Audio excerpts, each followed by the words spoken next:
10년 전에 인도에서 만난 첫사랑을 잊지 못하는 한 여자와 예. 그리고 이제 회사에 잘린 후에 첫사랑 찾기 사무소를 무모하게 차린 한 남자가 네. 문제의 첫사랑 김종욱을 찾아가면서 여정 속에서 서로를 알아가고 네. 이해하면서 새로운 사랑을 시작하는 그런 얘기입니다. 근데 뮤지컬 김종욱 찾기는 지극히 연극적인 네. 방식으로 풀어낸 작품이었었어요. 그러니까 두 명의 여자 주인공과 남자 주인공 두 명과 그리고 멀티맨이라는 한 역할이 다른 모든 역할들을 대신하죠. 그래서 네. 이제 그 배우가 바뀌면서 관객들이 연극적 재미를 동시에 느끼는 게 그 작품의 묘미였었는데 그 멀티맨이 없어지면서 과연 김종욱이란 첫사랑을 찾아가는 여정만으로 영화가 될 수 있을 것인가 라는 부분은 시나리오 초기 단계부터 고민을 했었던 부분이었었어요. 네. 하지만 이제 그것에 대해서 너무 초반에는 이제 이게 과연 영화적인 소재이냐 아니냐부터 시작해서 원작을 많이 의심했었죠. 쓴 네. 저부터. 예.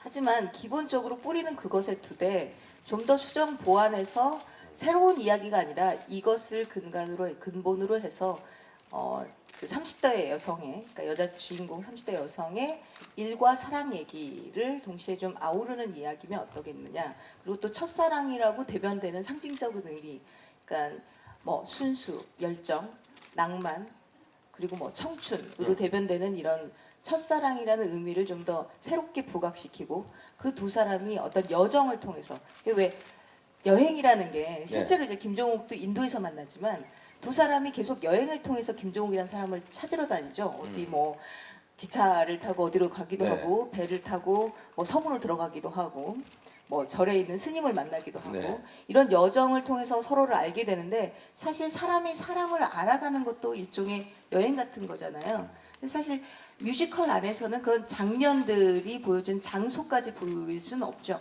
장소는 사실은 거짓말이잖아요. 무대 위고 네. 한 자리를 세워놓고 여기가 뭐 사무실입니다라고 얘기하고 일종의 연극적 약속을 통해서 아 그렇구나라고 관객들이 이해하게 되는 건데 그게 아니라 진짜 어떤 공간에 가서 네.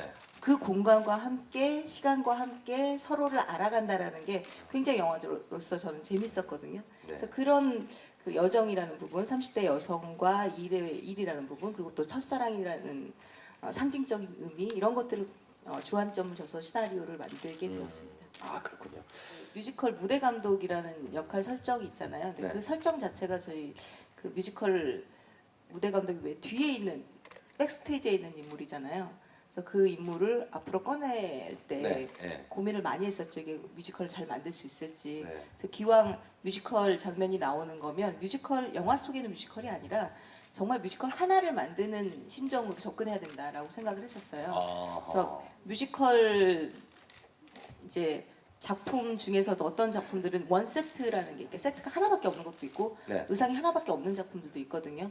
마치 그런 것처럼 한 세트 안에서 배우들이 마치 이 공연이 쭉 이어지는 것처럼 만들어야 되기 때문에 전문 스태프들이라든지 앙상블을 하고 있는 배우들이라든지 그러니까 거의 30명의 전문 스태프들과 6차를 통한 오디션으로 뽑은 훌륭한 배우들 네. 예, 그리고 또 뭐 제작진들 모두 다 뮤지컬 쪽에서 오셔가지고 많은 도움을 받았고요. 또 제가 막 이렇게 동경에 맞지 않던 그 스태프들이 있었어요. 네. 뭐 안무 선생님인 뭐 이나연 선생님이라든지 뭐 작곡가인 장수영 감독님, 보컬 코치 하셨던 박하린 선생님 등등 그 한 공연에서도 만나기 힘드신 분들이 모여서 많이 작품을 도와주셨군요. 많이 도와주셨어요. 두 배우님들이 정말 역할이 잘 어울렸다는 얘기 먼저 하고 싶어요. 그러니까 그 이 작품이 서지우라는 역할 캐릭터가 특히나 좀 더 일상적이고 평범해 보이기를 바랬었어요. 이게 30대 여자의 일과 사랑 얘기를 하다 보니까 어디 뚝 떨어진 얘기가 아니라 누구나 조금씩은 꿈을 타협하고 살고 이 서지우라는 사람도 실제로는 뭐 이렇게 조그만한 어렸을 때 불렀던 동요 같은 걸로 이제 가수 앨범 같은 것도 내본 적도 있었지만 지금은 약간 한 발 뒤로 가서 뮤지컬 백그라운드에 있는 일을 하고 있죠. 그래서 이게 사람들이 모두 다 그런 비슷비슷하게 살고 있지 않을까. 그래서 좀 일상적이고 평범하면서도 어느 순간 아주 특별하게 반짝반짝 빛나는 그런 여배우가 있었으면 좋겠다고 생각했는데 그게 바로 임수정 씨였던 것 같아요.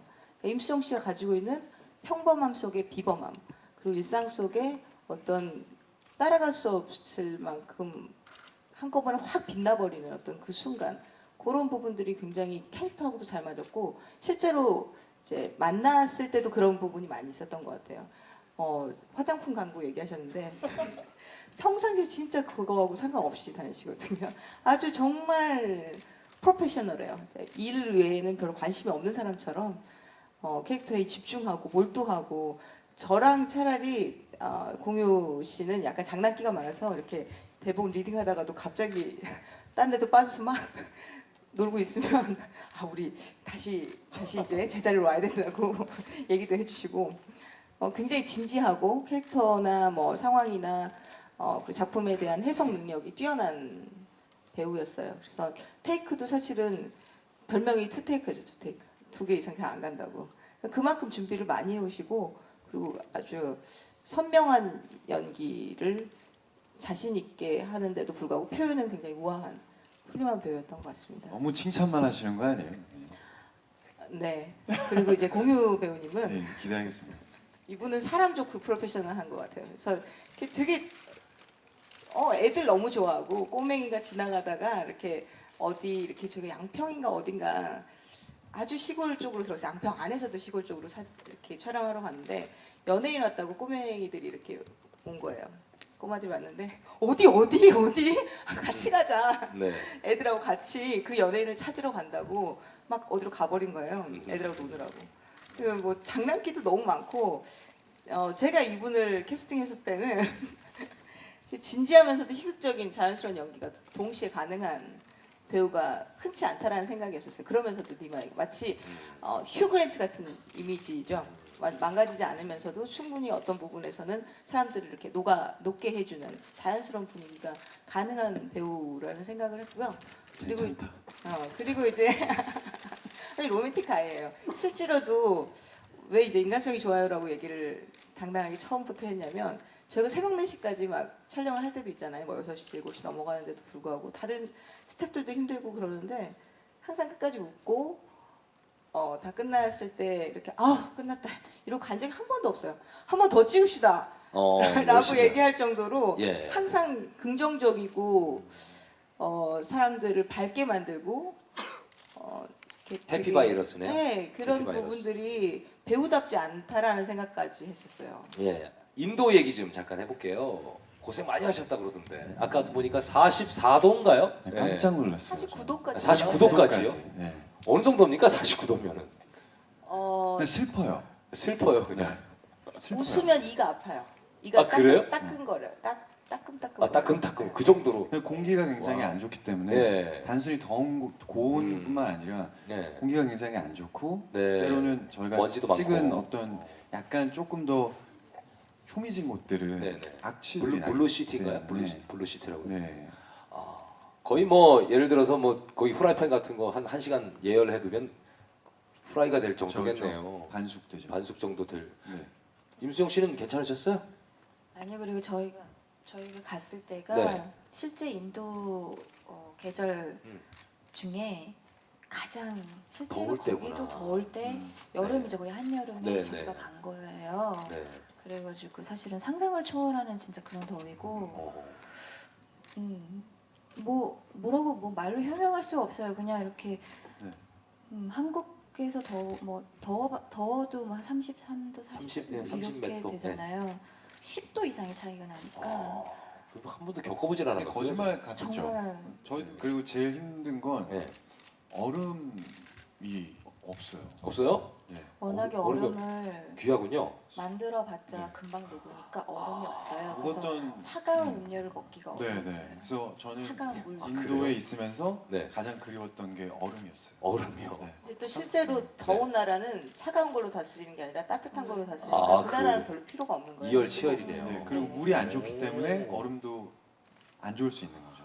아, 고생 많이. 근데 그렇지만 너무너무 저는 개인적으로 너무 좋았었어요. 네. 네, 저는 개인적으로 일하러 갔기 때문에 촬영으로 갔기 때문에 저희가 한 보름 정도 있다 왔는데 사실 짧은 기간은 아니거든요. 그렇죠. 근데 일을 했기 때문에 더 많이 그 나라를 느낄 수는 없었지만 사실은 한 번 더 가고 싶어요. 저는.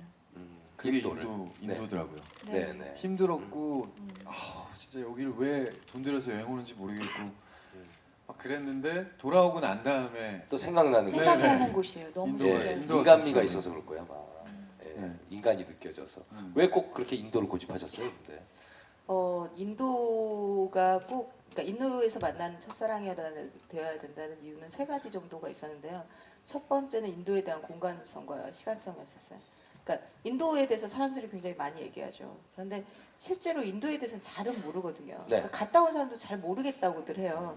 얼마나 걸리는지, 정치색은 어떤지, 그 사람들 너무나 다양하고 언어를 너무 많이 쓰고 있기 때문에 다 본 것 같지도 않고, 그리고 그 시간대별로도 굉장히 다르게 보여요. 공간이 이렇게 장소도 다르지만 뭐 어디 뭐 우리가 유명하다고 생각하는 뭐 타지마할이 있는 아그라라든지 네네. 겐지스가 있는 바라나시라든지 또 뭐 큰 도시인 뭄바이라든지 델리라든지 전부 다 공간도 다르고 그리고 시간도 굉장히 달라요. 그래서 각자의 첫사랑이 다 다르듯이 우리 마음속에 있는 첫사랑들이 다 다르지 않을까라는 것과 함께 또 이제 인도의 시간을 하나 더 설명하자면 아침 시간에는 그렇게 아름다울 수가 없어요. 이렇게 안개가 자욱하게 네. 끼어 있어서 마치 이렇게 무슨 카메라 선전에 나오는 것처럼 너무너무 아름답게 보이는데 오전 10시가 지나고 건조한 날씨가 쫙 건장 공기 올라오면서 이제 영화나 이런 사진에서 네. 볼 수 없는 온도와 네. 냄새가 한꺼번에 네. 올라오죠. 네. 네, 그럴 때는 이제 차라리 안 입은 것만 못한 생각이 들긴 하지만 여러 가지 색깔이 네, 있군요. 마치 첫사랑을 찾기 전과 음. 그러니까 첫사랑 우리가 과거는 아름답게 회상되는 것처럼 첫사랑이라는 뽀얀 어떤 먼지 속에 있는 안개 속에 있는 아침 인도의 아침 같은 느낌과 막상 찾아버렸을 때 두려운 마음 그 뒤에 이제 생겨나는 네. 그 두 가지가 있었고 이제 또 인도를 두 번째 이유는 인도를 여행하는 남자라는 거였었어요. 네. 그러니까 왜 유럽을 여행하는 사람 우리가 보통 여행을 하러 가면 실제로 거기서 살고 있는 사람들보다는 거기서 만난 여행객들을 많이 만나게 되잖아요. 네. 그런 여행객들이 가지고 있는 독특한 특이성 같은 거. 그리고 이제 세 번째는 네. 카르마, 운명, 인연 이런 거.